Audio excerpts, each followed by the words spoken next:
अस्सलाम वालेकुम students, I hope you all are doing great. आपके एग्जाम बहुत अच्छे से हो रहे होंगे। आज हम डिस्कस करेंगे the return of the native which we have already discussed in the class. तो बहुत सारे बच्चों को क्लियर भी होगा कि इस नावल के अंदर क्या है।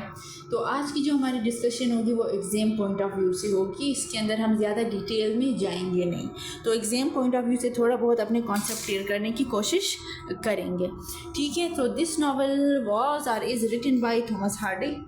और हार्डी के जो नॉवेल्स हैं मोस्टली इसके अंदर जो you can say I think I have already share the slides with you. अगर किसी के पास नहीं है so they can have the screenshots of this video. वो अपने साथ स्क्रीनशॉट सेव कर लें। अच्छा, particularly if you talk about the writer Thomas Hardy की अगर हम बात करें, he was not just a novelist but he was a great poet too, ये बात याद रखना।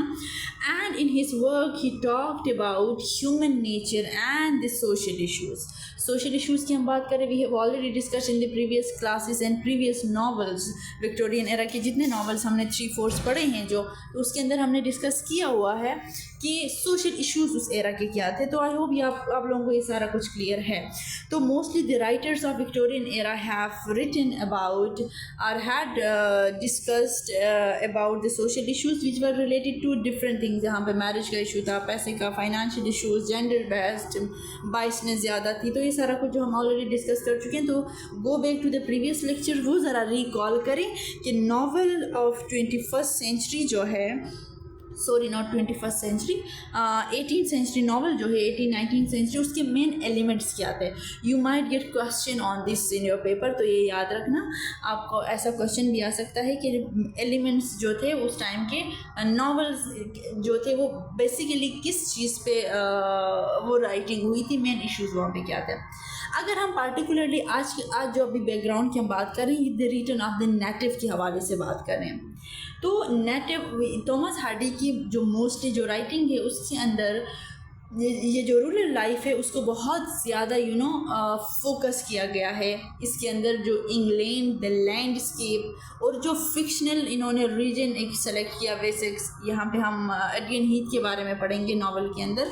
तो लैंडस्केप को भी इन्होंने अपने राइटिंग में यूज़ किया है और उस लैंडस्केप को ट्रेडिशन के साथ इन्होंने लिंक किया है और उस ट्रेडिशन का लोगों पे इम्पैक्ट क्या पड़ा है, लोगों की ज़िंदगियों पे उसका असर क्या पड़ा है, इन्होंने वो डिस्कस किया है। Secondly, if we talk about the second element, we would say that कि social criticism इनके novels के अंदर हमें बहुत ज़्यादा मिलती है। Social criticism in a sense कि what were the defined rules of Victorian era for both genders, not particularly for women but for the man too। तो उस particular society के अंदर जो defined rules थे, तो उन rules का कैरेक्टर्स की लाइफ पे या लोगों की लाइफ पे क्या असर पड़ा था उसके बारे में हार्डी साहब ने लिखा है। Then if we talk about nature versus fate, कि नेचर जो है यहाँ पे आप कह सकते हो the tradition, the rules which were defined, कि जो सालों से चलती आ रही है कि मेरे दादा के दादा के दादा ने ये किया है तो I have to go for it. तो इस टाइप का कुछ कॉन्सेप्ट था, कह सकते हो विक्टोरियन एरा के अंदर। तो फेट की अगर हम बात करें तो वो कैरेक्टर्स या वो लोग जो स्ट्रगल कर रहे थे कि हम किसी तरीके से इस जगह से निकले, इस माइंडसेट से निकले, इस मेंटालिटी के लोगों के साथ हम ना रहे, तो उनकी स्ट्रगल जो है वो चैलेंजिंग बन जाती थी उनके लिए। तो उसमें फेट को डाल दिया गया कि देखो वो कोशिश करने के बावजूद they were not successful in those actions जो इन्होंने अपने लिए लिए थे। उसके बाद हम बात करेंगे ह्यूमन पैशंस एंड ट्रेजेडी की। अगेन वही बात कि व्हाट दे मैन वांट, या वो होता है कि द वांटेड चीज़ें जो नहीं हो रही थी, और वो जो वांटेड चीज़ें उन कैरेक्टर्स के लिए या उन लोगों के लिए जो थी कि मैं ये करना चाहता हूँ या चाहती हूँ, और वो उसके लिए कोई भी स्टेप वो बंदा ले लेता था, उस स्टेप में कुछ ना कुछ उसके साथ ऐसा हो जाता था कि उसकी एंड जो होती थी या एंडिंग जो होती थी वो एक ट्रेजिक वे में होती थी। ये जो एलिमेंट्स हम डिस्कस कर रहे हैं हार्डी के मोस्टली नॉवेल्स के अंदर हमें मिलता है, और particularly the return of the native के अंदर। ये बात आप लोग माइंड में रखें, हम ज़्यादा डिटेल में डिस्कस इसको नहीं करने वाले, ये याद रखना। तो थोड़ा बहुत जो आपको हिंट्स में दे रहे हैं, you have to be careful about those hints. Then if you talk about conflict between tradition and change, okay, conflict between tradition and change. अब ट्रेडिशन एंड चेंज भी वही चीज़ है जो हमने डिस्कस किया ह्यूमन पेशेंट वर्सेस ट्रेजेडी, या जो हमने डिस्कस किया nature versus fate.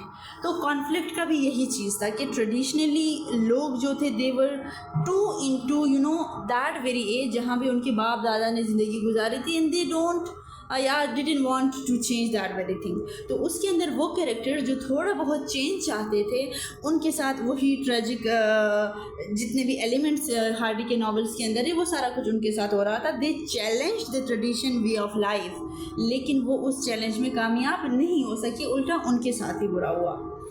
Then if we talk about philosophical inquiry, तो हमने साइकोलॉजी को भी एक डिस्कस किया था अपने लास्ट लेक्चर के अंदर। फ़िलासफ़िकल इंक्वायरी को भी हम डिस्कस करेंगे। फ़िलासफ़िकल इंक्वायरी का क्या होता है कि फ़िलासफ़ी और साइकोलॉजी बेसिकली है क्या चीज़, व्हाट द मैन वांट्स, कि उसकी पर्सनल इमोशन, पर्सनल फीलिंग्स। अगर हम बात करें, हमने कहा था फ़िलासफ़ी स्टार्टेड फर्स्ट और उसके बाद आगे जाके फिर साइकोलॉजी फ़िलासफ़ी से अलग हो गई। तो यहाँ पे अब दोनों को आप सेम ही कैटेगरी में ले सकते हैं। तो ह्यूमन सफ़रिंग जो उस टाइम की थी, जो लोगों की अपनी पर्सनल फीलिंग्स थी, वो भी हार्डी के नावल के अंदर a type of in a shape of philosophy हमें नज़र आती है। देन पर्सनल एक्सप्रेशंस भी वही चीज़ें हैं। पर्सनल एक्सप्रेशंस के अंदर हमारे पास क्या है, ह्यूमन नेचर। ह्यूमन नेचर क्या है, which was deeply influenced by the tradition, और उसी ट्रेडिशन से हार्डी ने कुछ लिखा और हमें उन्होंने अपने नॉवेल्स दे दिए। अब पार्टिकुलरली अगर हम बात करें हार्डी के नॉवेल्स के अंदर जो मेन थीम इन्होंने रखा है, वही जो हमने ऊपर ये सारा पॉइंट डिस्कस किया है, तो लास्ट ही मैं आपको जल्दी जल्दी बता देती हूँ कि उन पॉइंट्स के अंदर हमारे पास क्या था। हार्डी ने क्या चीज़ एक्सप्लोर की, ह्यूमन एग्जिस्टेंस की, या हम सोशल या सोसाइटी की स्ट्रक्चर की बात करें, इन दोनों चीज़ों पे काम किया। ह्यूमन एग्जिस्टेंस से क्या है, the complex nature of human psyche या ह्यूमन पर्सनालिटी या ह्यूमन वे ऑफ लाइफ कह सकते हो। और सोसाइटी की स्ट्रक्चर क्या आती, the defined rules of that very society. की सोसाइटी के अंदर लोगों के लिए चीज़ क्या आती कि these are the dos and these are the do nots. उनके लिए पार्टिकुलर डिफिनेशन दी गई थी कि ये सही है, ये गलत है। अगर आप सही को जितनी दफ़ा गलत बोलो आप कोई नहीं सुनने वाला, और आप गलत को जितनी दफ़ा सही बोलो तो तब भी आप ही कोई नहीं सुनने वाला, just because the society was not accepting any change. फिर बात आती है नेचर की। थॉमस हार्डी के नॉवेल्स के अंदर नेचर का क्या रोल था, nature was that very traditional way of life. ये बात याद रखना, नेचर क्या, नेचर को बहुत ही पावरफुल बना के पेश किया गया है हार्डी के नावल के अंदर। कैसे पावरफुल बना के, कि इसके अंदर रहते हुए, इस सोसाइटी के स्ट्रक्चर के अंदर रहते हुए इंसान जितनी भी कोशिश करे, लेकिन the nature, the feel that always stops him और हर। वो नेचर हमेशा चाहती थी, नेचर को बहुत ज़्यादा ए काइंड ऑफ यू कैन से बहुत ताकतवर बना के पेश किया गया है। अगर हम एडगन हीथ की इटसेल्फ बात करें, आगे हम इसको डिस्कस करेंगे, तो एडगन हीथ का जो इन्फ्लुएंस था that was a type of natural influence, आप कह सकते हो, को नेचुरल उसका इम्पैक्ट ज़्यादा था। उसके बाद हमारे पास है विक्टोरियन एरा की सोसाइटी की या सोशल स्ट्रक्चर, जिसको फिर अगेन एंड अगेन हम डिस्कस करें। That was very rigid in a sense, एक क्लास डिवीजन उसकी थी। उसके अंदर आपके पास पैसा है देन यू हैव एवरीथिंग, अगर आपके पास पैसा नहीं है, फेम नहीं है, तो आपको मसले बनेंगे। तो हिपोक्रेसी उस सोसाइटी के अंदर ज़्यादा थी, जिसको हमने अपने इनिशियल क्लास के जो हमारे लेक्चर्स में उसने हमने इसको डिटेल में डिस्कस किया हुआ है। तो अगर आपको चाहिए तो आप ज़रा जाके वो लेक्चर सुन लें, तो आपको वो फ़ायदा देगा। इंडस्ट्रीज़ की बात हमने की थी, मॉडर्निज़म की हमने बात की कि मॉडर्नाइजेशन आ गई, इंडस्ट्रियलाइजेशन आ गई, ये सब कुछ हो गया। तो we have already that very lectures, तो उस पर हम ज़्यादा डिटेल में नहीं जाएंगे। और यही सारा कुछ जो है हार्डी के नॉवेल्स के अंदर भी हमें मिलता है। अगर हम बात करें थीम्स ऑफ आइसोलेशन की, तो थीम्स ऑफ आइसोलेशन के अंदर हमारे पास क्या है, इंडिविजुअल स्ट्रगल की बात होती है। इंडिविजुअल स्ट्रगल की अगर हम बात करें तो हमारे पास हर time the return of the native के अंदर स्टेशिया का जो करेक्टर है that is a kind of individual struggle. अगर हम बात करें इवन क्लाइम योर ब्राइड की, वो भी जो चेंजेस वगैरह लाना चाहता है, that is also individual struggle. तो इंडिविजुअल स्ट्रगल या अकेले रहकर, अब क्लाइम को भी मसला हुआ उस आइसोलेशन से, और उससे स्टेशिया को भी मसला हो गया। तो इस टाइप के कैरेक्टर्स भी हमें मिलते हैं कि उस सोसाइटी में जो लोग चेंज लाना चाहते हैं, चाहे वो चेंज आपको पॉजिटिव लगे या नेगेटिव लगे, लेकिन वो चीज़ से वो खुश नहीं थे। तो वो अपनी खुशी जहाँ पे वो ढूंढ रहे थे, तो वो खुशी भी आसानी से उनको मिल नहीं रही थी, या वो उस खुशी के चक्कर में वो तबाह भी हो गए, राइट। उसके बाद हम आ जाते हैं नॉवेल्स पे। ये पार्टिकुलरली हो गई themes of the return of the native भी कह सकते हो, और themes of Thomas Hardy's novels भी आप कह सकते हो, क्योंकि मोस्टली उनकी नॉवेल्स में इसी पे बात हुई है। तो अभी हम बात करेंगे अपने कैरेक्टर्स की। Characters the return of the native के अंदर we have Clym Yeobright, we have Eustacia, we have Thomasin, we have Damon Wildeve, we have Mrs Yeobright and Diggory. These are the most you can say discussed characters in the novel. अब हम अगर climb your bride की जब हम बात करते हैं, okay, सो इन characters ये जो क्लाइम योर ब्राइड है, the return of the native में जो नेटिव है that is about climb your bride, ये याद रखना। अब ये जो क्लाइम योर ब्राइड है, हम एग्जाम पॉइंट ऑफ व्यू से डिस्कस करें तो हम स्टोरी को डिटेल में डिस्कस नहीं करेंगे, क्योंकि ऑलरेडी क्लास में इस पर बहुत ज़्यादा डिस्कशन हो चुकी है। अब उन स्टूडेंट्स के लिए जो क्लास में नहीं थे, तो थोड़ा बहुत एग्जाम के लिए समझे। अब क्लाइम योर ब्राइड है मिसेस योर ब्राइड का ये बेटा है, राइट। इनकी कनेक्शन क्या है, सन या सन एंड मदर, और मदर एंड सन कह सकते हो भाई, ओके। अब इस बीच में हमारे पास कैरेक्टर है स्टेशिया। अब ये कैरेक्टर कैसी कैरेक्टर है, चले इस पे जाने से पहले दूसरी बात मैं आपको बताऊं, इसमें जो थॉमसन है ये कज़न है। तो ये जो जितने हमारे पास योर ब्राइड आ रहे हैं दे आर रिलेटिव्स। ये Clym is son and Mrs Yeobright mother है, और ये थॉमसन जो है ये कज़न है क्लाइम का, और ये इसकी मिसेस योर ब्राइड जो इसकी आंट लगती है। अब बात आ जाती है डेमन विल्डेफ की। अब ये डेमन विल्डेफ है कौन? डेमन विल्डेफ जो है स्टेशिया और स्टेशिया का ये बॉयफ्रेंड है। इसका और स्टेशिया का चक्कर चल रहा होता है, या अफेयर कह सकते हो, चक्कर चलना अजीब बहुत गंदा सा वर्ड लगा मुझे, सॉरी टू सी। लेकिन स्टेशिया और विल्डेफ जो है दे वर इन रिलेशनशिप। अब समहाउ उनका ब्रेकअप हो जाता है, और ये जो विल्डेफ है इसकी थॉमसन से शादी होने वाली होती है, इसकी और थॉमसन की शादी होने वाली होती है, राइट। अच्छा, यहाँ तक क्लियर हो गया, अच्छी बात है। अब ये जो शादी है इसकी और इसकी, यहाँ पे थोड़ी शादी में डॉक्यूमेंटेशन का मसला आ रहा है। वो इस वजह से आ रहा है कि विल्डेफ जो है वो स्टेशिया से मोहब्बत कर रहा है। स्टेशिया के चक्कर में या उसको जेलस फील करवाने के लिए इसने शादी जो है थॉमसन से करने का फ़ैसला किया है, लेकिन जानबूझ के उसके अंदर ये मसाइल पैदा कर रहा है, ये किसी तरीके से जो है स्टेशिया वापस मेरी तरफ आ जाए तो ये शादी ही ना हो। सो हम कहाँ थे, सॉरी बीच में काम आ गया था। अच्छा, तो ये रिश्तेदारी की तो आपको समझ आ गई। अच्छा, तो विल्डेफ स्टेशिया से क्या करना चाह रहे थे, शादी करना चाह रहे थे, क्योंकि ये रिलेशनशिप में थे। लेकिन स्टेशिया किस टाइप की लड़की थी, अब ये बहुत ज़्यादा ज़रूरी है, इसको एग्ज़ाम पॉइंट ऑफ व्यू में मैं आपको समझा रही हूँ, उस समझने की कोशिश करें आप लोग। अब स्टेशिया जो थी ये एडगन हीथ में जिस इलाके में लोग रह रहे थे, जिस इन्वायरमेंट में रह रहे थे, वो सराउंडिंग इसको बिल्कुल पसंद नहीं थी। ये वहाँ से जाना चाहती थी। उसके लिए इसको चाहिए था कोई अमीर बंदा जो इससे शादी करे और उसको उस इलाके से निकाले, उस जगह से निकाले जहाँ पे ये कंफर्टेबल फील नहीं करती। तो विल्डेफ जो था वो पैसे वाला बंदा था, लेकिन इतना पैसा उसके पास नहीं था कि वो इसको लेकर जा सके। इस वजह से इसने विल्डेफ से ब्रेकअप कर दिया। और उसी बीच में ये जो नेटिव है क्लाइम योर ब्राइड, ये पेरिस से वापस आ गया। ये है कौन, या पेरिस में क्या करता है? पेरिस में ये एक डायमंड मर्चेंट है, इसका बहुत ज़बरदस्त बिजनेस वहाँ पे चल रहा है। लेकिन ये विज़िट के लिए वापस आ जाता है एडगन हीथ इलाके का, उस जगह का नाम है। तो एडगन हीथ जब ये वापस आ जाता है तो समहाउ इधर उधर सीन होते रहते हैं, प्लॉट में चेंजेस आती रहती हैं। तो इसको स्टेशिया जो है वो पसंद आती है, स्टेशिया पसंद आती है। लेकिन स्टेशिया अपने उस स्टेशिया का जो कैरेक्टर है ना, ऐसा है कि बगावत टाइप है। She challenges the traditional way of life. ये बात याद रखना, इसको वो ट्रेडिशनल वे ऑफ लाइफ पसंद नहीं है। इस वजह से ये होता है ना, जिसे हम कहते हैं बागी है, तो आप कह सकते हो स्टेशिया इज़ ए टाइप ऑफ बागी लेडी। अब इससे अपने उस एटीट्यूड की वजह से मिसेस योब्राइट को और उस सोसाइटी की और लोगों को स्टेशिया बिल्कुल भी पसंद नहीं होती।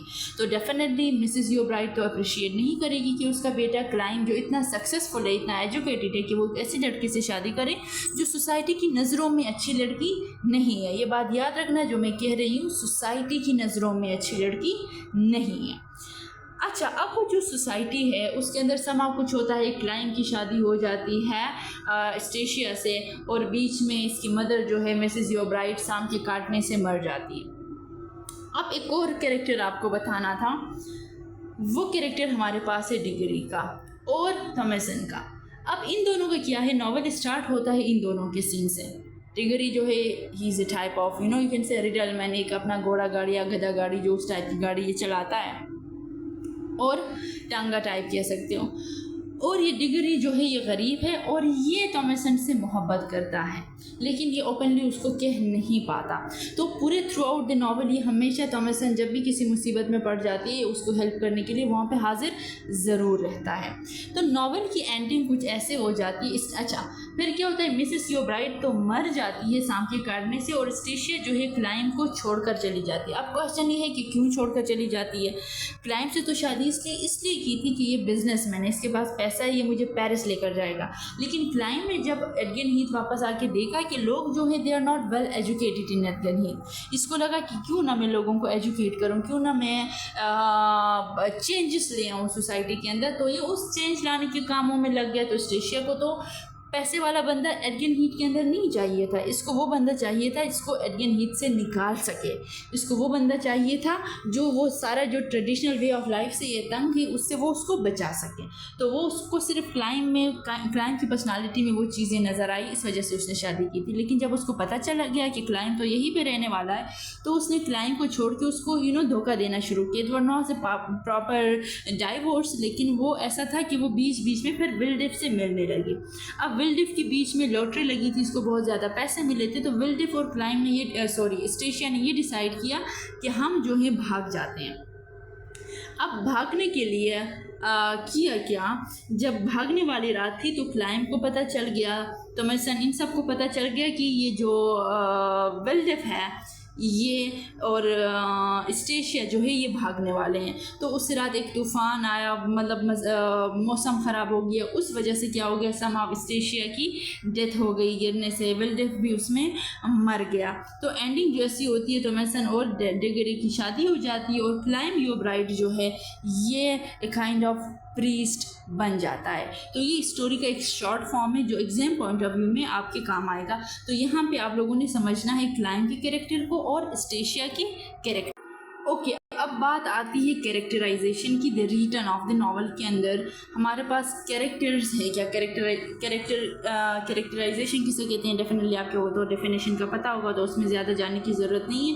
इन हार्डीज आर्ट ऑफ कैरेक्टराइजेशन या हार्डीज के कैरेक्टर्स कैसे होते हैं, इसको आप लोग खुद रीड आउट करें, आपको ईजीली इसकी समझ आ जाएगी। इंशाल्लाह समझ में ना आए तो बता देना, इसको भी मैं एक्सप्लेन करूँगी। अच्छा, हम बेसिकली अब जाएंगे कैरेक्टर्स की तरफ। जो हमारे कैरेक्टर्स के अंदर जो एग्जाम पॉइंट ऑफ व्यू से जो मेजर कैरेक्टर्स हैं, ये याद रखना, क्लाइम योब्राइट, स्टेशिया, और ये जो दो हैं they are very much important, और बाकियों को भी आप लोग पढ़ ले। अच्छा, अब क्लाइम योब्राइट की कैरेक्टर की हम बात करें तो हम ऐसे वे में नहीं जाएंगे कि बंदा ऐसा था ऐसा था ऐसा था। हम ज़रा डिस्कस करेंगे थ्रू देयर डायलॉग्स कि इनके डायलॉग इसके अंदर जो यूज़ हुए हैं किस तरीके के डायलॉग्स हैं। अब क्लाइम का हमने कहा था कि ये एक नेटिव यही है जो पेरिस से वापस आया है, आके ये वापस नहीं जाना चाहता। क्यों नहीं जाना चाहता? क्योंकि ये अपने लोगों को एजुकेट करना चाहता है। ये आप अपने माइंड में रखें। अब क्लाइम क्या कहता है, I mean to settle in this wild country permanently Mrs Yeobright, you have educated yourself for a more expensive sphere. Climb, I have chosen to begin anew. Now see, यहाँ पे इसकी माँ और इसके बीच में बहस हो रही है। माँ क्या कहती है कि you have educated your self, तुमने अपने आप को बहुत बेहतरीन ज़िंदगी के लिए तैयार किया, तुमने पढ़ाई की, तुम पे इतनी इन्वेस्टमेंट हुई। लेकिन ये क्या कहता है कि नहीं, मुझे इसी वाइल्ड कंट्री में परमानेंटली रहना है। और क्या कहता है, मैं अभी दोबारा स्टार्ट करना चाहता हूँ। There is no end, remember one thing, को एंडिंग कुछ नहीं होती। आप आज भी स्टार्ट ले सकते हो और कल भी। इस डायलॉग को देखें कि मैंने आज से न्यू स्टार्ट लेनी है। तो climb your bright A kind of very complex characters किस वे में, कि ये एजुकेशन उस इलाके में लेकर आना चाहता है जिस इलाके में क्या है, जिस इलाके में एजुकेशन की कमी है। लोग जो है बहुत ज़्यादा ट्रेडिशनल वे ऑफ लाइफ गुजार रहे हैं। अगर हम क्लाइम योर ब्राइट के कैरेक्टर को 1 2 3 वे में देखें या सीक्वेंस में देखें, तो स्टार्ट में हमें क्या नज़र आता है, एक बहुत अमीर लड़का है, पेरिस से आया है, and he has everything, right, A kind of ideal, जिसको देख के स्टेशिया को भी लगता है कि नहीं, ये यही बंदा है, इससे शादी करके मैं यहाँ से निकल सकती हूँ। अब इनिशियली अगर हम देखें तो क्लाइम का डिज़ायर क्या है, क्लाइम का डिज़ायर ये नहीं है to make more money and to have a very happy and luxurious life.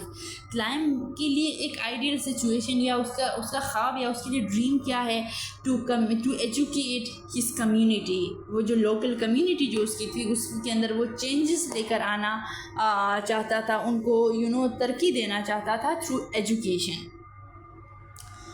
अच्छा, दूसरी बात, उसकी जो डिसीजन थी कहाँ पे रहने की, एडगन हीट में रहने की, जो उसकी डिसीजन थी वो ऑब्जेक्शंस में आई। वो ऑब्जेक्ट किसने किया, सबसे पहले उसकी माँ ने ऑब्जेक्ट किया। दूसरी, जब स्टेशिया को पता चला, शी ऑब्जेक्टेड दैट टू। तो यहाँ पे ये कह सकते हैं कि क्लाइम ने जब ये डिसाइड किया कि मुझे यहीं पे रहना है, then there was no one to support his decision. सब ने उसको कहा कि नो, तुम्हें यहाँ पे नहीं रहना, तुम वापस पेरिस ही चले जाओ। तो अब आप देखिए कि ये अकेले खड़ा था अपने उस डिसीजन पे। There was no one to support him, ये आपने अपने माइंड में रखना है।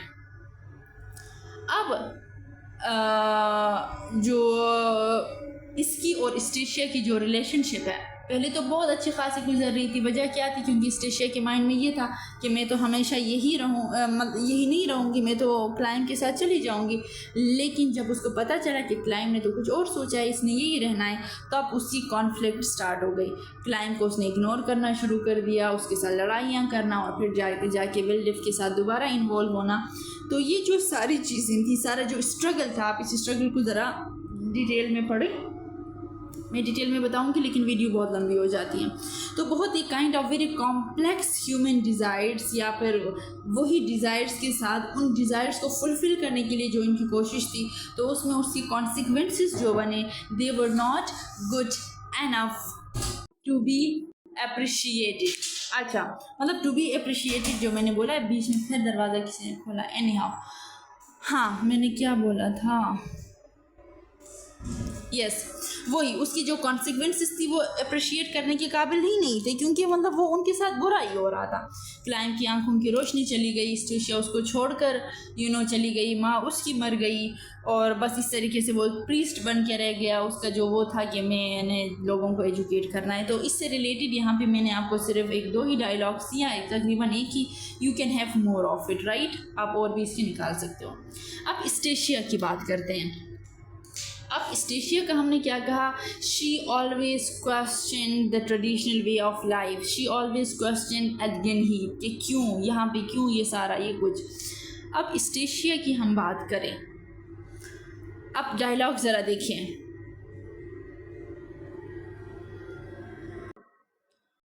Now the very first line, see Eustacia क्या कहती है, do you think I am a scammer? Wildeff, no, I only wish you were. Stacia, why? Wildeff, because you would have shown some interest in me. अब देखो, यही से पता चलता है कि स्टेशिया को पैसा, like money was not everything for her. वो क्या चाहती थी, वो एक काइंड ऑफ लाइफ, ऐसी लाइफ चाहती थी जिसके अंदर एक्साइटमेंट हो, जिसके अंदर खुशी हो, जिसके अंदर फ्रीडम हो। जो कि एडगन हीथ में रहते हुए पॉसिबल नहीं था। बेशक कितने भी पैसे आपके पास हो, एडगन हीथ के अंदर वो खुशी एस्टेशिया को नहीं मिलने वाली थी। इसी डायलॉग से वाज़ेह है। देखिए, do you think I am scammer, Wildeve से ये सवाल करती है, लेकिन विल्डिफ बीइंग ए मैन वो क्या आंसर करता है, no I only wish you were. तो इसका मतलब भी यही है कि it was not just about having money, it was about having a good and happy life which was impossible inside एडगन हीथ। अब वो एक kind of beautiful, definitely she was novel के अंदर हमें पता चलता है इंटेलिजेंट भी थी, लेकिन उसका जो मोस्टली जो वो था ना कि वो अपनी सराउंडिंग से ऊपर सोचती थी कि मुझे इस सराउंडिंग में, इस इलाके में मुझे रहना ही नहीं है। उसको क्लाइम योब्राइड में वाहिद वो इंसान नज़र आया जिसको देख के लगा कि ये बंदा है जो मुझे यहाँ से निकाल सकता है। It was not the money of climb जिसने इसको अट्रैक्ट किया, लेकिन वो पोजीशन जो वो पेरिस में रहता था, वो पोजीशन उसकी कि मुझे ये यहाँ से किसी तरीके से निकाल सकता है। तो इसी वजह से वो एस्टेशिया जो है क्लाइम की तरफ अट्रैक्ट हुई, उसने उससे शादी की। That was the only reason. अब जो क्लाइम की तरफ जो उसकी फीलिंग्स थी कि चले समहाउ पैसा हो, चाहे उसका पेरिस वाला वीज़ा हो, तो व्हाटसोएवर, लेकिन एडगन हीथ के अंदर रहते हुए उसकी जो इंटरनल स्ट्रगल थी, जो कॉन्फ्लिक्टिंग जो उसके डिज़ायर्स थे, वो उसको सिर्फ क्लाइम में ही नज़र आए कि यही बंदा है जो मुझे इस सख्ती से निकाल सकता है। अब हमने थीम्स के अंदर डिस्कस किया था कि हार्डी के मोस्टली नॉवेल्स के अंदर हमें फेथ और जो है ना नेचर जो नेचुरल रूल्स है उसके एलिमेंट्स मिलते हैं। तो डेफिनेटली अगर हम एस्टेशिया की एंडिंग देखें, इसने एंड तक कोशिश की, विल्डिफ को छोड़ा क्लाइम के लिए, क्लाइम वापस आ गया, क्लाइम से शादी की, क्लाइम ने पेरिस जाने से मना किया कि नहीं मुझे यही रहना है, तो दोबारा वो विल्डिफ के पास चली गई। समहाउ फिर रास्ते में एंड में इसकी डेथ हो जाती है। तो सोचिए इसकी जो कोशिश क्या थी कि सिर्फ मुझे इस यहाँ से निकल के बाहर की दुनिया देखनी और वहाँ पे खुश रहना है, सिर्फ इतनी सी उसकी विश थी, उसके अलावा और कुछ ऐसा नहीं था। लेकिन उसमें नेचर का और किस्मत को आप देख ले कि इसके साथ क्या हो गया, जितनी इसकी कोशिशें थी वो नाकाम हो गई।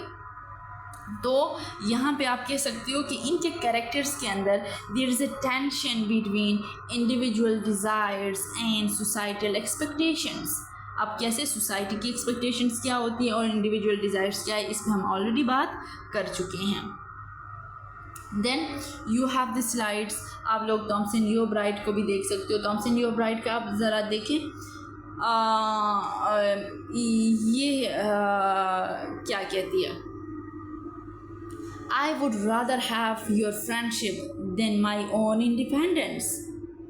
लेकिन एस्टेशिया को क्या चाहिए, she wants to be independent, right? कि मुझे इंडिपेंडेंस चाहिए, और ये क्या कहती है, I would rather have your friendship than my own independence। Climb इसको क्या कहता है, it is for your sake not mine that I shall work।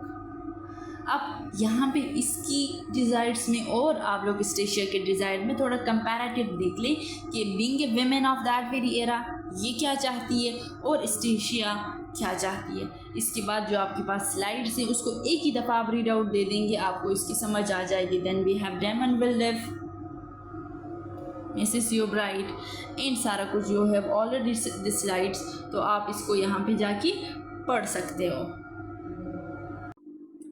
Okay, now come to the themes. Themes के अंदर द हीथ, एडगन Heath, human versus nature, modernity versus tradition, in class and morality, इसको हम एक ही go में discuss करेंगे without separate headings. Separate headings आपको नहीं मिलेंगे, तो इन सबको आपने एक ही गो में आप अंडरस्टैंड करना है जल्दी जल्दी। ओके, पार्टिकुलरली अगर हम एडगन हीथ की बात करें, एडगन हीथ क्या है, it is a place and it is a creation of Thomas Hardy's imagination। that is not आपके कह सकते हो कि हार्डी ने अपने इमेजिनेशन में इसको क्रिएट किया है। तो जहाँ पे हार्डी रह रहा था वही से इंस्पायर्ड होकर लिखा है, तो आपको ये सारा कुछ स्लाइड के अंदर मिलेगा। अगर ये जो है एक फिक्शनल प्लेस है, नॉवल के अंदर आपको मिलेगा। इसको डिस्क्राइब कैसे किया है, a wide empty land with rolling hills. Sorry, okay, तो उस एरिया में क्या है, थिक बुशेस हैं, heater, a kind of plant, and a large open skies. Now ज़रा देखिए, आप इस जगह को ज़रा इमेजिन करें. Described as wide, empty. Close your eyes and listen to my words. आप इस जगह को अभी ज़रा इमेजिन करें, क्योंकि एडगन Heath itself this is very important topic. तो ज़रा इसको इमेजिन करें. Wide, empty land and rolling hills. Areas of thick bushes and heather and large open skies. डर लग रहा है कि नहीं? डेफिनेटली. तो काइंड ऑफ डरावनी जगह आप कह सकते हो, इसको इस तरीके से बयान किया गया है. तो एडगन हीथ की जो डिस्क्रिप्शन अगर आपसे पूछी जाए तो आप ये लिख सकते हो कि एडगन हीथ जो है इस तरीके से डिस्क्राइब किया गया है इसको, और जो लोग इसके अंदर रहते थे तो इन पे इसका बहुत ज़्यादा इन्फ्लुएंस हुआ है. राइट. हार्डी ने हीथ को कैसे डिस्क्राइब किया है? A face on which time makes but little impression. अब इसका मतलब क्या है? A face on which time makes but little impression means changing that very society is not an easy task. It wasn't an easy task. कैसे कि उसने क्या कहा कि चेंजेस उसमें आती हैं लेकिन वेरी लिटिल वे, बहुत थोड़ा होके, एकदम से ड्रास्टिकली वहाँ पे चेंजेस नहीं आती. वहाँ पे ट्रेडिशनली जो ट्रेडिशन है वो इतने डीप रूटेड हैं कि वो आसानी से लोगों का माइंडसेट जो है वो चेंज नहीं हो सकता. ये जो लिखा है इसको रीड करते हैं. एडगन Heath itself symbolises the unchanging ancient traditions of rural life.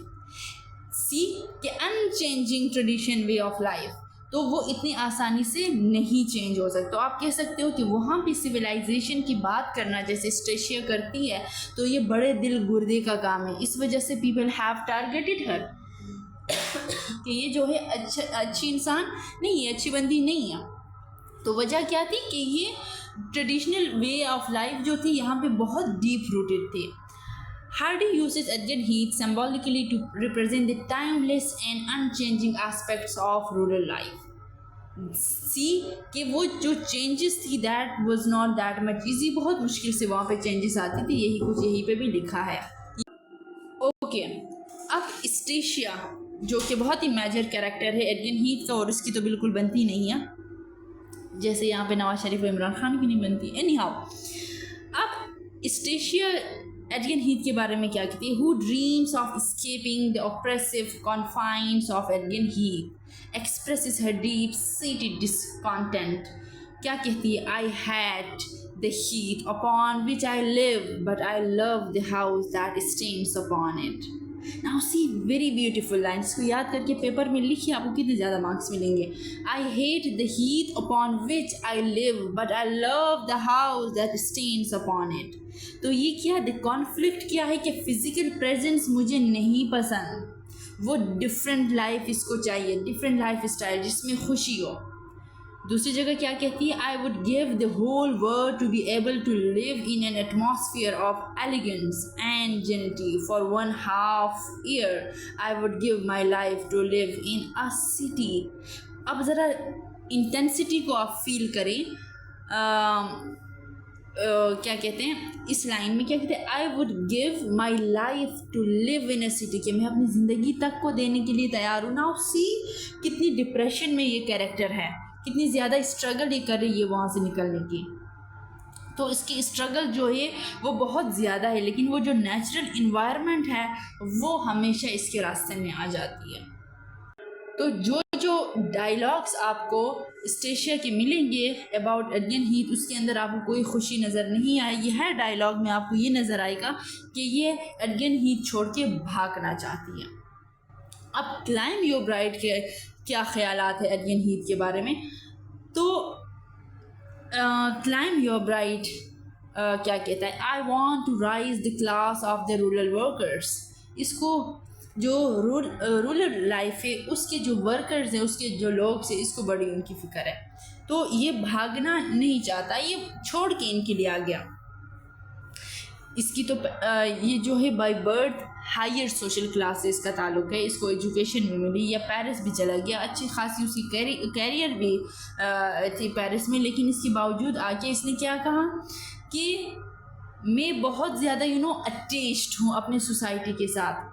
अपने लोगों के साथ, मैं इसमें इम्प्रूवमेंट लाना चाहता हूँ। मैं इस जगह को छोड़कर नहीं जाना चाहता, बल्कि मैं इस जगह में रहकर इन लोगों की जो लाइफ स्टाइल है उसके अंदर चेंजेस में लाना चाहता हूँ। उसके अंदर मुझे लोगों के लिए बेहतरी लानी है, सोसाइटी के लिए बेहतरी लानी है।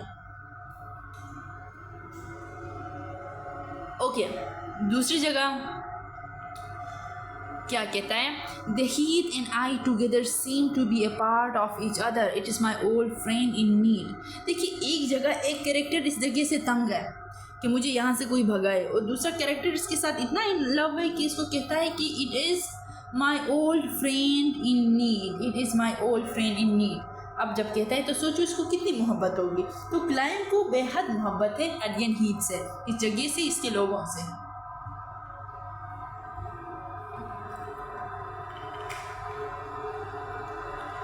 ओके, अब यहाँ पे अगर आप ये डायलॉग देखिए, जब इसने कहा मैं चेंजेस लाऊंगा, मैं ये करूँगा वो करूँगा, जो कहते हैं ना हम तब्दीली लाएंगे, फिर तब्दीली को कहीं और पहुँचा देती है। आप लोग समझ रहे हो ना मैं क्या कहना चाहती हूँ। अब ज़रा यहाँ पे देखिए ये डायलॉग इसका, I thought that by coming back to this place I should be doing a great thing for it is inhabitants, but perhaps I was wrong, it seems that they don't want my help. अब ये भी तंग आ गया कि मैं तो तब्दीली लाना चाहता था, लेकिन ये लोग तो मेरा साथ ही नहीं दे रहे, लोग तो मेरी बात ही नहीं मान रहे। तो समहाउ इसका दिल भी भर जाता है इस लोगों से। ये नहीं है कि दिल भर के वापस चला जाता है, नहीं, समहाउ अपनी लाइफ ऐसी ख़राब हो जाती है, आंखों की रोशनी चली जाती है, बट स्टिल ये भी फेल हो जाता है। तो जो हमने कहा था ना कि power of traditional way of life या पावर ऑफ नेचर, तो पावर ऑफ नेचर को या पावर ऑफ एडियन हीथ को आप यहाँ पे देखिए कि उसका पावर कितना ज़्यादा है। ट्रेडिशनली लोग कितने ज़्यादा डीप रूटेड है कि वहाँ पे चेंज लाना इतना मुश्किल हो जाता है। अब ट्रेडिशनल वे ऑफ लाइफ के अंदर मिसेस योब्राइट को हम डिस्कस करेंगे। ट्रेडिशनल कैसे, ट्रेडिशनल विक्टोरियन वैल्यूज़ के अंदर हमारे पास मिसेस योब्राइट एक टिपिकल विक्टोरियन वेमेन है। अब जब इस क्लाइंट ने स्ट्रेशिया से शादी करने की बात की, इसने क्लाइंट से क्या कहा, it is too much Clym for you to go marrying such a girl, is that we that have done so much for you. क्यों कहते हैं ना, जो मम्मियाँ कहती है मैंने तुम्हारे लिए इतना कुछ किया है और तुम अब मेरे साथ ये कर रहे हो। तो that typical mother of Victorian era and even today's 21st century Pashtun society भी आप कह सकते हो कि हमने आपके लिए इतना कुछ किया, अब हमारी मर्ज़ी से मामू की बेटी से शादी नहीं कर सकते। तो ये वाला टाइप है कि तुम अपने लिए ऐसी लड़की चूज़ कर रहे हो, हमने तुम्हारे लिए इतना कुछ किया है।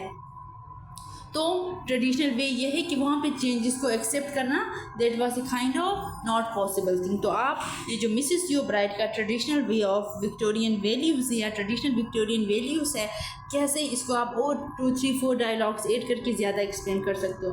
तो ज़्यादा डीपली जाए बगैर you have to study the specially the themes. और स्टार्ट में जो मैंने आपको बोला नावल के जो मेन एलिमेंट्स थे 18th century 19th century novels के, और उसके बाद Egdon Heath, the title, even the return of the native के अंदर द नेटिव कौन है, रिटर्न ऑफ द नेटिव क्यों कहा गया, फलाना ढिमकाना। तो इस तरीके से you can study it more in your own way, come up with your own new ideas. लेकिन पेपर को उस तरीके से अटैम्प्ट करें जो मैंने आप लोगों को क्लास में बताया हुआ है। बाकी good luck, have a nice day, tata, bye bye.